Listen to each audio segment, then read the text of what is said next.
Bismillahirrahmanirrahim. Assalamualaikum warahmatullahi wabarakatuh. Selamat datang dalam perkuliahan daring dari mata kuliah Manajemen Risiko dan Kontrol Sistem Informasi. Jadi pada pembahasan ini kita akan mencoba untuk membahas tentang risk management planning ya, atau suatu perencanaan bagaimana merencanakan manajemen risiko yang ada di dalam suatu proyek maupun yang ada di dalam suatu organisasi. Oke, silakan mengikuti. Semoga apa yang kita bahas ini bisa bermanfaat. Oke, pembahasan pada risk management planning ini sendiri akan dibagi menjadi tiga sub-bahasan ya, atau sub-materi. Yang pertama adalah objektif. Kita akan mempelajari tentang tujuan dari penggunaan risk management planning ketika diterapkan di dalam proyek seperti apa, dan ketika diterapkan dalam organisasi. Yang kedua, kita akan mendefinisikan apa yang dimaksud dengan risk management plan. Dan yang terakhir, ini merupakan suatu langkah yang pertama ketika kita ingin melakukan risk management ya, yaitu mengidentifikasikan konteks dari suatu risiko dan membangun konteks risiko. Nah, ini semuanya biasanya merupakan satu bagian yang termasuk ke dalam suatu langkah yang disebut dengan risk management plan. Nah, oke, itu merupakan sub pembahasan dari materi kali ini. Oke, untuk berikutnya kita akan membahas tentang kenapa sih atau karakteristik dari suatu risiko dan kenapa yang namanya risk management planning itu dibutuhkan di dalam suatu organisasi. Oke, untuk yang pertama kita akan coba bahas tentang apa yang dimaksud dengan risiko serta karakteristiknya ya. Jadi risiko itu merepresentasikan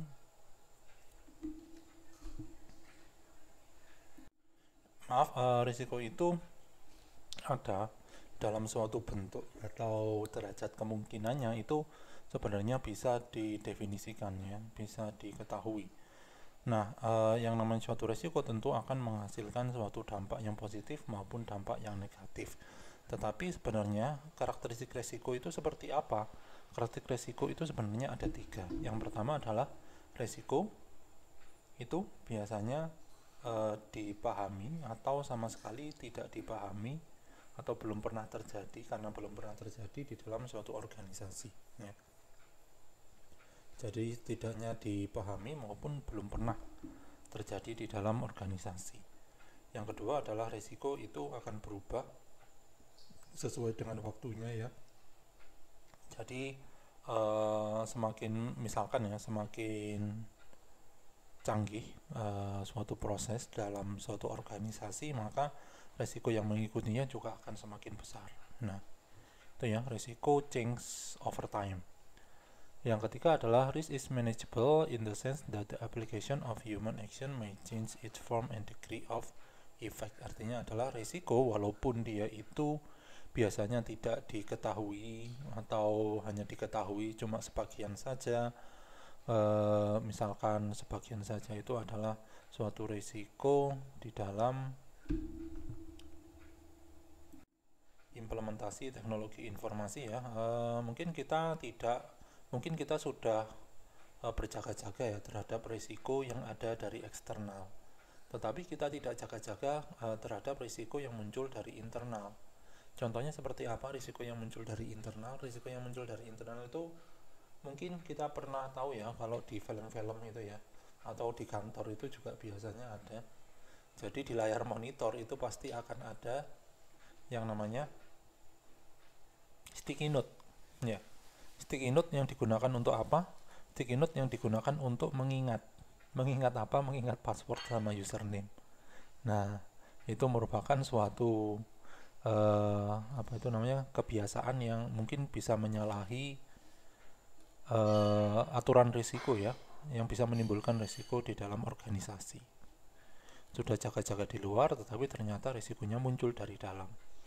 Nah, itu yang dimaksud dengan risk is usually at least partly unknown. Nah, ketika suatu risiko itu terjadi ataupun ketika risiko itu juga belum terjadi, maka risiko itu akan bisa dilakukan pengelolaan, yang artinya kita bisa bersiap-siap untuk menanggulangi risiko yang akan terjadi. Ataupun kalau misalkan sudah terjadi, maka kita sudah memiliki spare waktu, effort, serta uang untuk memperbaiki dampak dari resiko tersebut. Nah, itu ya. Jadi resiko itu ternyata walaupun tidak diketahui secara jelas, tetapi masih bisa di-manage atau dikelola.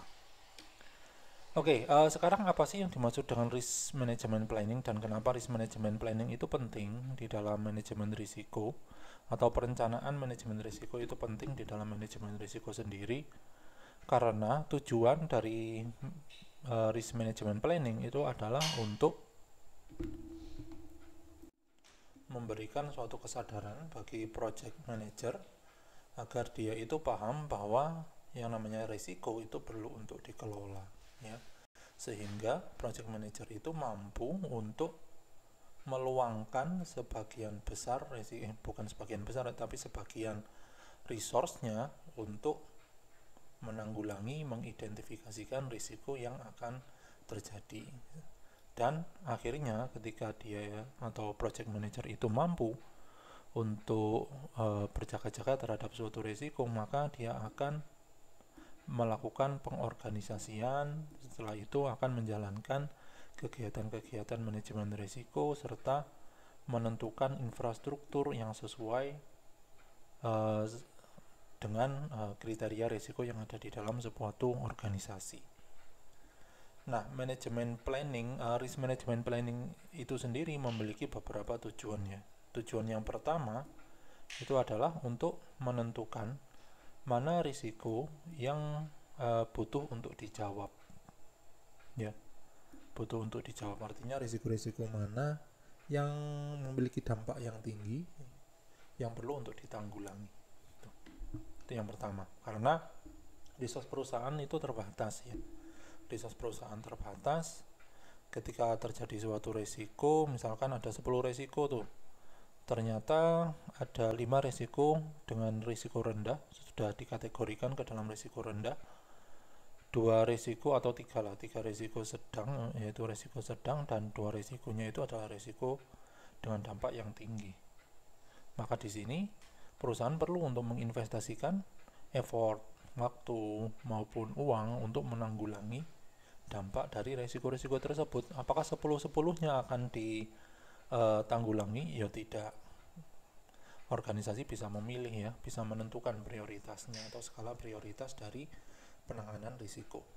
Tuh. Yang kedua di sini adalah tujuan dari risk management planning itu adalah untuk mengisolasikan dan mengoptimalisasikan risiko, ya. Bukan mengoptimalisasikan sih, tapi mengoptimasikan risiko, mengoptimasikan kegiatan-kegiatan yang digunakan untuk menanggulangi risiko. Itu, ya. Itu tujuan yang kedua. Tujuan yang ketiga di sini adalah harapannya setelah diterapkan risk management plan, maka organisasi akan bisa menghindari, ya, atau malah mengeliminasi risiko-risiko yang memiliki dampak negatif serta meningkatkan risiko yang memiliki dampak positif, ya, jika itu mungkin. Karena kita juga harus paham bahwa ada risiko yang tidak bisa ditanggulangi, ya, maksudnya bukan tidak bisa ditanggulangi, itu adalah tidak bisa dikontrol, ya, risiko itu munculnya tidak bisa dikontrol. Contohnya apa? Bencana alam, itu contohnya. Tetapi kita bisa menyediakan effort, waktu, uang untuk menanggulangi risiko yang tidak direncanakan tadi. Yang keempat adalah setelah mengidentifikasikan kira-kira risiko mana yang perlu untuk ditanggulangi, maka di sini perusahaan perlu untuk membuat suatu aksi yang harus dilakukan untuk bisa menanggulangi risiko yang ada. Nah, tentunya aksi ini itu tidak akan bisa berjalan tanpa adanya dukungan berupa waktu, uang, effort, dan lain sebagainya untuk bisa menjalankan aksi tersebut. Itu, ya. Sehingga kalau misalkan beberapa hal ini atau risk management planning sudah dilaksanakan, harapannya itu adalah organisasi itu akan memahami tingkat risiko mana yang perlu untuk ditanggulangi, mana risiko yang tidak perlu untuk ditanggulangi. Sehingga di sini harapannya adalah organisasi dapat memahami risiko, kultur risiko dari organisasi sendiri itu tidak dilanggar oleh orang-orang internal dari organisasi itu sendiri. Nah, oke. Nah, sekarang risk management planning itu ada di bagian mana sih di dalam proses manajemen risiko? Di dalam proses manajemen risiko, risk management planning itu sebenarnya masuk ke dalam langkah yang awal, ya, langkah yang pertama. Setelah risk management planning itu ya, risk management planning, sebut saja risk management planning. Selanjutnya ada langkah yang kedua di dalam memanage risiko, yaitu identify risk, ya. Kita akan mengidentifikasikan risiko apa saja, baik itu risiko internal maupun eksternal. Selanjutnya di sini adalah analyze risk, ya, menganalisis risiko, baik itu analisisnya dengan menggunakan analisis kuantitatif, kuantitatif atau kualitatif, ya. Itu adalah analisis risiko. Selanjutnya setelah dianalisis risikonya, mengevaluasi suatu risiko. Setelah mengevaluasi risiko, selanjutnya akan mengambil kegiatan-kegiatan apa yang perlu untuk dilakukan, merencanakan kegiatan apa yang perlu untuk dilakukan di dalam menanggulangi risiko. Dan yang terakhir adalah monitoring, ya, monitoring dan review, ya. Ini treat risk atau kontrol. Nah, mata kuliah ini mempelajari mana?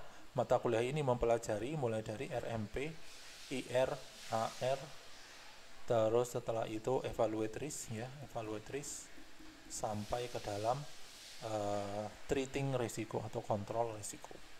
Nah, oke. Jadi itu merupakan latar belakang, ya, kenapa risk management planning itu diperlukan di dalam sebuah organisasi maupun project.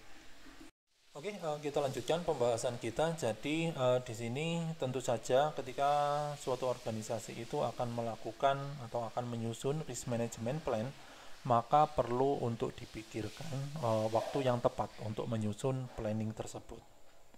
Nah, waktu yang tepat itu pada saat apa? Setidaknya ada 3 waktu yang paling tepat untuk mempersiapkan risk management plan atau menyusun risk management plan. Yang pertama apa? Yang pertama itu adalah untuk bersiap-siap ketika akan mengambil suatu keputusan penting dan perubahan di dalam organisasi. Itu yang pertama. Yang kedua, untuk mempersiapkan kegiatan evaluasi yang akan dilakukan di dalam organisasi, ya, mempersiapkan kegiatan evaluasi. Preparation for an immediate following evaluation. Yang terakhir di sini adalah ketika kita memikirkan bahwa seringkali, ya, terjadi suatu perubahan di dalam proyek yang di situ kita tidak bisa mengontrolnya, ya, yang dapat berpengaruh terhadap objektif dari proyek. Maka di sini ketika kita mendapati suatu perubahan, ya, yang tidak direncanakan tetapi dampaknya sangat signifikan, maka kita harus membuat suatu risk management planning. Kita sudah siap ancang-ancang untuk melakukan yang namanya kegiatan risk management. Oke, jadi itu merupakan waktu-waktu yang diperlukan atau waktu yang paling tepat untuk menyusun risk management plan. Baik, selanjutnya jadi kita sudah membahas tadi tentang objektif dari risk management plan, proses dari risk management, dan yang terakhir pada slide sebelumnya kita sudah membahas tentang waktu yang paling tepat untuk dilakukan penyusunan risk management plan. Nah, sekarang kita akan membahas tentang definisinya nih. Definisi dari apa? Ya, tentu saja definisi dari risk management planning, ya. Nah, risk management planning itu apa? Kalau kita lihat dari bukunya Pritchard, ya, yang membahas tentang manajemen risiko, ya, yang dimaksud dengan risk management planning itu suatu effort, ya, suatu usaha yang dilakukan secara terorganisir untuk bisa mendefinisikan atau draw, ya, risk policy atau aturan-aturan risiko, praktek-praktek yang digunakan untuk mengelola risiko, serta prosedur yang ada di dalam organisasi untuk mengelola risiko menjadi suatu kesatuan yang kohesif. Sehingga kalau misalkan ini itu dilakukan atau risk management planning itu dilakukan, maka kita akan bisa memahami nature dari suatu resiko yang biasa terjadi di dalam proyek maupun di dalam organisasi. Kita bisa memahami tentang behavior dari suatu resiko. Nah, jadi itu merupakan definisi ya dari risk management planning. Untuk langkah selanjutnya kita akan membahas tentang bagaimana melakukan identifikasi terhadap konteks risiko yang ada di dalam proyek maupun di dalam organisasi. Nah, caranya untuk bisa mengidentifikasi suatu konteks risiko yang mana di dalam konteks risiko itu terdapat aturan-aturan untuk mengelola risiko, praktek dan juga prosedur. Maka di sini terdapat dua langkah untuk bisa mengidentifikasikan hal tersebut. Yang pertama adalah melakukan communicate and consult, dan yang kedua adalah establish the context. Nah, dua hal ini itu kalau misalkan kita baca ya, itu ada di dalam panduannya ASNZS. ASNZS itu membahas tentang manajemen risiko, tetapi ini berdasarkan aturan yang ada di Australia, itu ASNZS. Untuk berikutnya kita akan coba untuk membahas tentang langkah yang ada di dalam communicate and consult dan juga establish the context. Baik, sebelum kita membahas lebih jauh lagi tentang dua langkah untuk bisa mengidentifikasikan konteks risiko, yaitu communicate and consult dan juga establish the context, maka kita perlu untuk mengidentifikasikan terlebih dahulu definisi dari dua hal ini ya. Yang pertama adalah communicate and consult. Apa yang dimaksud dengan communicate and consult? Artinya adalah suatu proses yang interaktif yang digunakan untuk berbagi informasi dan opini, yang di dalamnya itu terdapat beberapa atau banyak sekali message terkait dengan yang membahas tentang nature dari suatu risiko dan manajemen risiko pada suatu organisasi. Ya, itu yang disebut dengan communicate and consult. Sedangkan untuk establish the context di sini adalah atau definisinya adalah suatu parameter dasar di dalam suatu risiko ya, yang mana parameter dasar itu harus bisa dikelola ya, dan bisa ditentukan kira-kira batasannya apa, sehingga dari konteks tersebut akan bisa digunakan di seluruh proses manajemen risiko, mulai dari identifikasi risiko, analisis risiko, evaluasi risiko, sampai penentuan kontrol risiko. Nah, itu merupakan definisi ya dari dua langkah yang bisa digunakan untuk mendefinisikan konteks risiko. Sebelum membahas tentang kegiatan yang dilakukan di dalam communicate and consult, ada baiknya kita melihat terlebih dahulu tujuan dari pelaksanaan communicate and consult ya.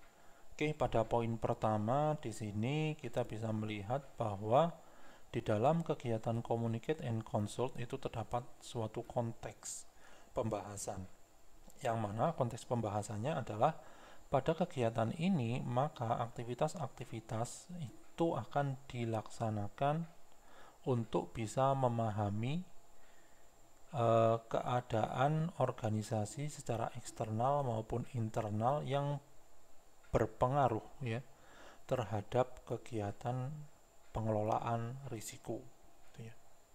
Serta di dalam communicate and consult itu akan didefinisikan purpose atau tujuan dari aktivitas pengelolaan risiko itu. Selanjutnya communication and consultation ini tujuannya adalah untuk ada tiga hal yang menjadi tujuan dari communication and consultation. Yang pertama adalah meningkatkan pemahaman pihak yang ada di dalam organisasi maupun di luar organisasi terkait dengan risiko dan bagaimana pelaksanaan manajemen risiko pada sebuah organisasi atau proyek. Yang kedua, menjamin bahwa seluruh sudut pandang dari stakeholder, yang mana stakeholder itu akan dipengaruhi oleh risiko yang ada dan muncul, itu bisa didefinisikan. Dan yang ketiga, ini penting ya juga ya, untuk memberikan pemahaman bahwa seluruh partisipan yang ada di dalam organisasi itu paham tentang peran dan tanggung jawabnya. Itu ya. Itu sebenarnya tujuan dari communication and consultation. Baik, untuk selanjutnya kita akan membahas tentang tingkatan dari komunikasi dan konsultasi yang dilakukan di dalam organisasi sebagai suatu program untuk memanage risiko ya. Yang pertama di sini, atau ada dua hal ya, atau dua tingkat. Yang pertama adalah one way communication dan yang kedua adalah two way communication. Nah, apa yang dimaksud dengan one way communication? One way communication mendeskripsikan alur satu arah di dalam kegiatan penyebaran informasi ya.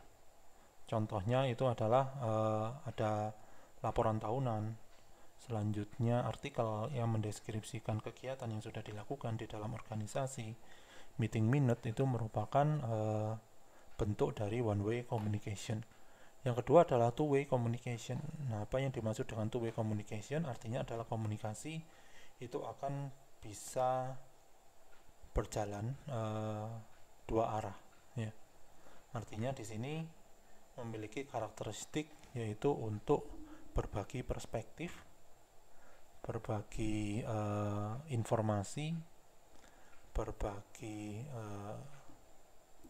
data, berbagi knowledge antara satu orang dengan orang yang lain yang ada di dalam satu organisasi ya, atau orang-orang yang tertarik di dalam atau memiliki peran di dalam pengelolaan risiko. Nah, itu yang disebut dengan one way communication dan two way communication, yang mana kedua level komunikasi atau tingkatan komunikasi ini bisa digunakan secara bersama-sama ya. Jadi harus ada one way communication dan two way communicationnya juga untuk bisa mengelola risiko dan menyebarluaskan langkah-langkah yang bisa dilakukan untuk bisa menanggulangi risiko tersebut. Oke, selanjutnya jadi di dalam pelaksanaan komunikasi dan konsultasi suatu project atau organisasi itu perlu untuk mengidentifikasikan stakeholdernya terlebih dahulu dan kebutuhan dari stakeholder tersebut. Nah, ketika sudah mengidentifikasi stakeholder dan kebutuhan dari stakeholder, maka ketika organisasi sudah melaksanakan komunikasi dan konsultasi, maka akan mendapatkan beberapa value. Yang pertama, value-nya adalah akan membuat suatu kegiatan manajemen risiko itu menjadi lebih jelas dan relevan terhadap permasalahan yang terjadi pada organisasi. Yang kedua adalah menambahkan nilai terhadap organisasi ya ketika menerapkan komunikasi dan konsultasi. Yang ketiga adalah mengintegrasikan berbagai perspektif yang ada dari tiap-tiap stakeholder yang berbeda. Yang keempat adalah meningkatkan trust ya terhadap manajemen organisasi, terhadap pihak manajemen ketika pihak manajemen itu melakukan komunikasi dan konsultasi ya terkait dengan risiko yang bisa muncul pada organisasi atau proyek. Selanjutnya adalah meningkatkan asesmen dari risiko ya, meningkatkan hasil baik itu kualitas atau kuantitas asesmen risk atau program asesmen risk yang ada dalam organisasi. Dan yang terakhir adalah menjadikan suatu kegiatan controlling risk itu bisa lebih efektif. Nah, jadi itu merupakan salah satu alasan ya, ada beberapa alasan kenapa komunikasi dan konsultasi itu penting untuk dilaksanakan, yang mana komunikasi dan konsultasi merupakan salah satu komponen di dalam penyusunan risk management plan. Nah, sekarang bagaimana caranya kita bisa melakukan komunikasi dan konsultasi? Ada dua langkah. Yang pertama adalah identifikasikan stakeholdernya terlebih dahulu. Baru setelah itu buat planning untuk komunikasi dan konsultasi. Kapan kita melakukan komunikasi, kapan kita melakukan konsultasi, apakah komunikasi dan konsultasi itu harus dilakukan secara langsung ya, atau dilakukan secara berkelompok. Itu semuanya merupakan tujuan dari yang namanya planning itu tadi. Nah, oke, sekarang kita akan mencoba untuk membahas stakeholder identification. Nah, bagaimana caranya kita bisa mengidentifikasikan stakeholder? Maka kita bisa menggunakan yang namanya RACI chart ya, yang mana di dalam RACI chart itu terdapat peran-peran di dalam organisasi yang bertanggung jawab terhadap suatu kegiatan tertentu. Di dalam hal ini konteks kegiatan tersebut adalah memanage risiko. Nah, di sini kalau misalkan kita bisa lihat, saya mengambil dari RACI chart-nya COVID ya. Di dalam RACI chart COVID itu ada beberapa aktivitas ya, mulai dari determine risk management alignment sampai ke maintain and monitor risk action plan. Nah, tiap-tiap aktivitas ini pasti akan memiliki fungsi ya, fungsi-fungsi di dalam organisasi, mulai dari CEO sampai ke compliance, audit, risk and security. Tiap-tiap peran atau tiap-tiap fungsi itu akan memiliki peran yang berbeda-beda terhadap tiap-tiap aktivitas. Perannya bisa berupa apa? Perannya bisa R, yaitu responsible, orang yang bertanggung jawab melaksanakan segala sesuatu atau suatu aktivitas. Yang kedua adalah accountable, yaitu orang yang memiliki tanggung jawab, yang diberikan tanggung jawab untuk memimpin suatu aktivitas. Yang ketiga adalah consulted, yaitu orang yang dikonsultasikan ketika terjadi permasalahan di dalam aktivitas tersebut. Dan yang terakhir adalah informed, yang mana di dalam karakteristik informed atau di dalam peran informed, fungsi itu akan bertugas atau akan mendapatkan laporan terhadap hasil aktivitas yang sudah dilaksanakan. Tuh. Oke, jadi itu terkait dengan stakeholder identification. Oke, jadi langkah berikutnya setelah identifikasi stakeholder di dalam kegiatan penentuan atau pengidentifikasian konteks risiko, langkah berikutnya adalah membuat suatu rencana komunikasi dan konsultasi ya. Jadi ada beberapa elemen yang perlu untuk dipikirkan ketika membuat suatu rencana komunikasi dan konsultasi. Yang pertama adalah objektif atau tujuan dari komunikasi itu untuk apa. Yang kedua adalah partisipannya. Yang ketiga itu adalah perspektif ya. Perspektif dari siapa? Perspektif dari partisipan ya. Mungkin tiap-tiap fungsi di dalam organisasi akan memiliki perspektif yang berbeda terhadap risiko. Mungkin saja fungsi yang mengurusi keuangan di dalam organisasi akan menganggap risiko A itu sebagai risiko yang tinggi. Tetapi untuk fungsi yang bertujuan di dalam melakukan manufaktur akan menganggap fungsi A itu sebagai fungsi yang memiliki dampak yang sedang maupun rendah. Nah, jadi di sini kita harus mendapatkan setiap perspektif dari partisipan-partisipan yang memiliki peran dan tanggung jawab di dalam memanage risiko. Selanjutnya adalah menentukan metode komunikasi. Apakah metode komunikasinya akan dilakukan secara formal? Kalau misalkan secara formal, bagaimana cara pelaksanaannya? Apakah bisa dengan menggunakan wawancara untuk menggali suatu informasi atau menggunakan platform tertentu, misalkan e-learning yang bisa digunakan untuk berbagi informasi dan knowledge?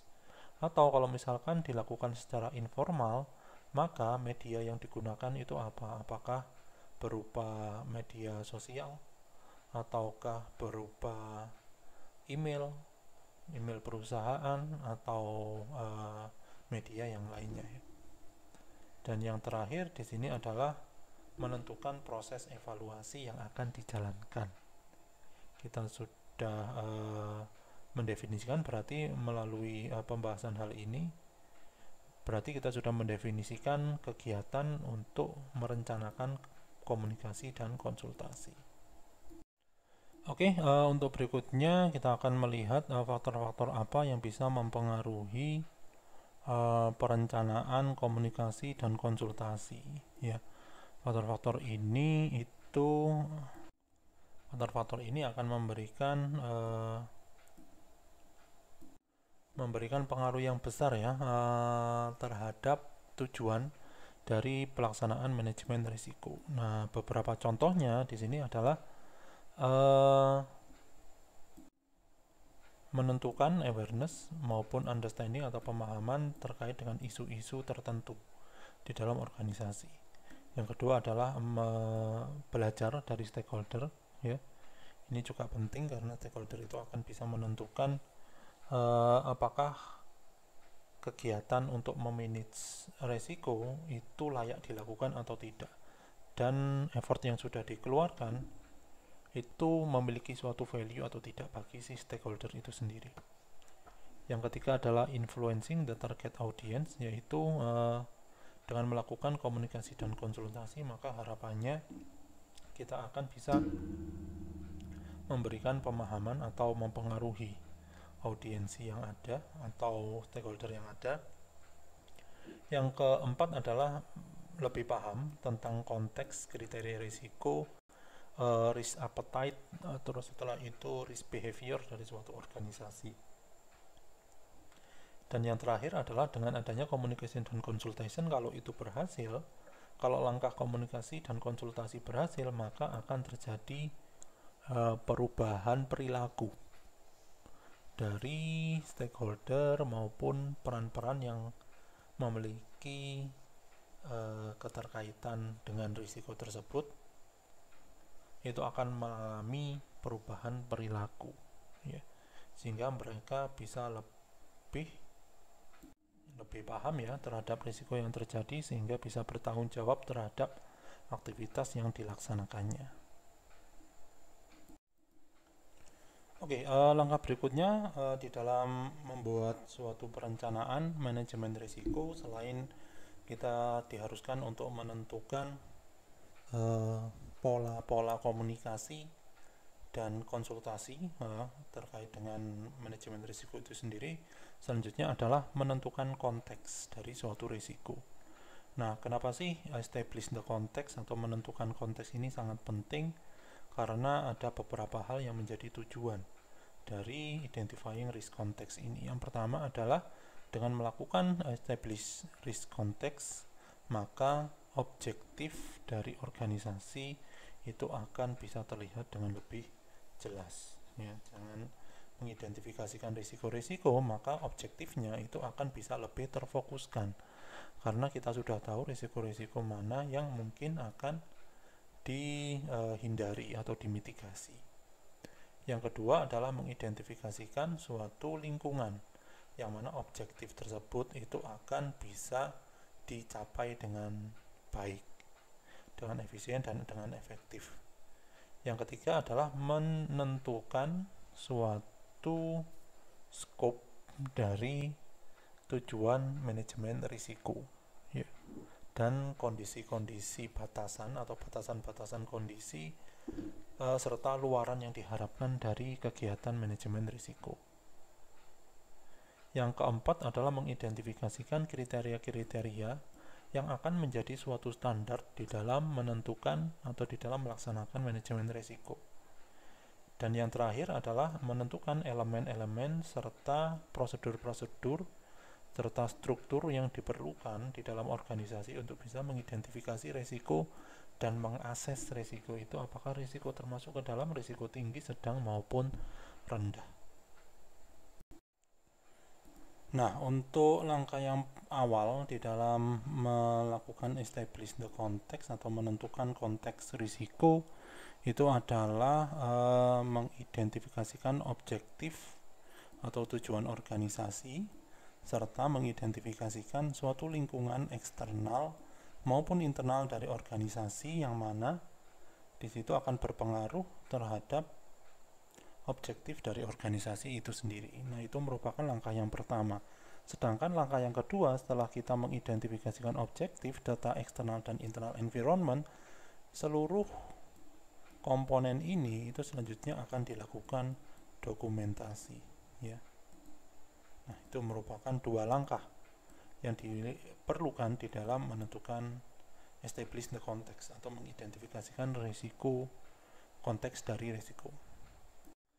Nah, oke, sebelumnya kita sudah membahas tentang langkah awal di dalam menentukan konteks risiko itu adalah mendefinisikan tujuan organisasi terlebih dahulu serta lingkungan eksternal maupun internal yang mana di situ akan berpengaruh terhadap pencapaian tujuan organisasi. Nah, sekarang kita akan membahas tentang faktor-faktor eksternal ya yang akan memiliki dampak terhadap suatu organisasi atau proyek. Yang pertama adalah bisnis, sosial, regulatory, kultural, kompetitif, finansial, dan political. Atau kalau misalkan kita bisa singkat itu adalah PESTEL ya, PESTLE, PESTEL. Kepanjangannya apa? PESTEL ini P adalah political, E adalah ekonomi, sosial, teknologi, legal, dan environment. Itu merupakan faktor-faktor eksternal yang biasanya muncul dari organisasi. Melalui kegiatan PESTEL ini, selanjutnya kita akan bisa mendapatkan opportunity maupun threat yang bisa berpengaruh terhadap pencapaian tujuan organisasi. Sedangkan bagaimana cara kita mendapatkan strength dan weakness, maka kita bisa menggunakan beberapa teknik ya. Strength dan weakness, yang pertama kita bisa menggunakan value chain. Selain itu kita juga bisa menggunakan five forces porter, itu akan bisa menentukan strength dan weakness dari organisasi. Selanjutnya setelah memahami lingkup dari suatu environment atau lingkungan eksternal dan mencoba untuk memetakan dari tiap-tiap komponen yang telah diidentifikasikan menjadi strength, weakness, opportunity, dan threat, langkah berikutnya adalah menentukan stakeholder eksternal, dan yang terakhir adalah menentukan driver dari bisnis. Driver dari bisnis itu maksudnya apa? Driver dari bisnis itu merupakan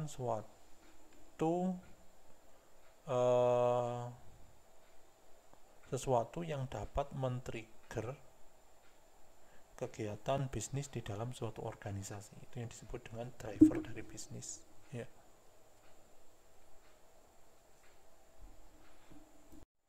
Nah, setelah kita membahas tentang external context atau external environment, maka kita akan membahas internal environment. Nah, internal environment itu didapat dari mana saja? Yang pertama adalah kultur dari organisasi, stakeholder internal, yaitu stakeholder yang ada di dalam organisasi itu sendiri, struktur organisasi, yang mana di dalam struktur ini ada peran dan tanggung jawab ya. Yang keempat adalah kapabilitas dari suatu organisasi yang di dalamnya terdapat people, orang, sumber daya manusia, sistem, prosedur, sistem informasi, infrastruktur, dan lain sebagainya yang merepresentasikan kapabilitas dari suatu organisasi.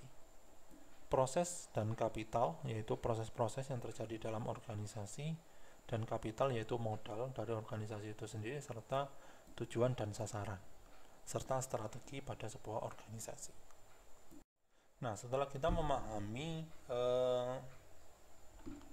lingkungan internal dan lingkungan eksternal di dalam konteks risiko, maka selanjutnya kita akan mencoba untuk menentukan bagaimana atau standar apa yang bisa kita gunakan untuk menentukan kriteria risiko. Nah, di sini berarti kita harus bisa memahami suatu karakteristik dari risiko itu sendiri ya. Karena karakteristik dari suatu risiko itu ada 3. Yang pertama adalah dampak atau konsekuensi dari risiko tersebut. Yang kedua adalah probabilitas terjadinya suatu risiko yang menyebabkan kita akan bisa menentukan level atau tingkatan dari risiko. Maka untuk bisa mengidentifikasi risk kriteria, maka harus memenuhi 3 komponen ini, yaitu dampaknya, probabilitas terjadinya risiko, dan level dari risiko. Oke, setelah kita melakukan komunikasi, konsultasi, maupun menentukan konteks, maka selanjutnya akan dilakukan dokumentasi. Nah, dokumentasi yang baik terhadap dokumentasi planning risiko atau rencana manajemen risiko yang baik itu di dalamnya harus ada apa sih? Di dalamnya yang pertama itu harus ada scope atau batasan dari manajemen risiko atau aktivitas manajemen risiko yang dijalankan di dalam organisasi. serta di sini juga bisa merepresentasikan outcome atau luaran yang diharapkan ketika manajemen risiko itu sudah dijalankan dengan baik. Yang kedua, di sini adalah objektif dari suatu organisasi dan faktor-faktor atau kriteria kesuksesan dari pencapaian objektif serta bagaimana caranya untuk mengukur kesuksesan tersebut. Yang ketiga adalah faktor-faktor yang penting di dalam internal maupun external environment yang seperti yang sudah kita sebutkan tadi. Internal environment itu ada postal, political, ekonomi, sosial, teknologi, legal, dan environment. Yang keempat adalah relevant stakeholder atau stakeholder relevan yang ya dia punya relevansi di dalam pengelolaan risiko. Risiko major atau evaluation kriteria atau kriteria risiko, yang mana di dalam kriteria risiko itu ada 3 komponen. Yang pertama apa tadi? Ada dampak, yang kedua ada probabilitas, yang ketiga ada level. Ya. Selanjutnya adalah konteks dari dokumentasi itu sendiri juga harus disematkan menjadi suatu kalimat eksplisit di dalam di dalam dokumen. Dan yang terakhir itu adalah proses serta prosedur yang bisa diikuti untuk bisa melaksanakan manajemen risiko. Baik, jadi itu tadi pembahasan tentang risk management plan. Kita sudah membahas tentang 2 langkah yang perlu untuk dilakukan di dalam menyiapkan perencanaan manajemen risiko. Yang pertama adalah menentukan pola komunikasi dan konsultasi, dan yang kedua adalah menentukan konteks dari suatu risiko. Oke, jadi itu saja yang bisa saya sampaikan. Semoga apa yang sudah saya sampaikan dan kita diskusikan ini bisa bermanfaat. Terima kasih, saya tutup. Assalamualaikum warahmatullahi wabarakatuh.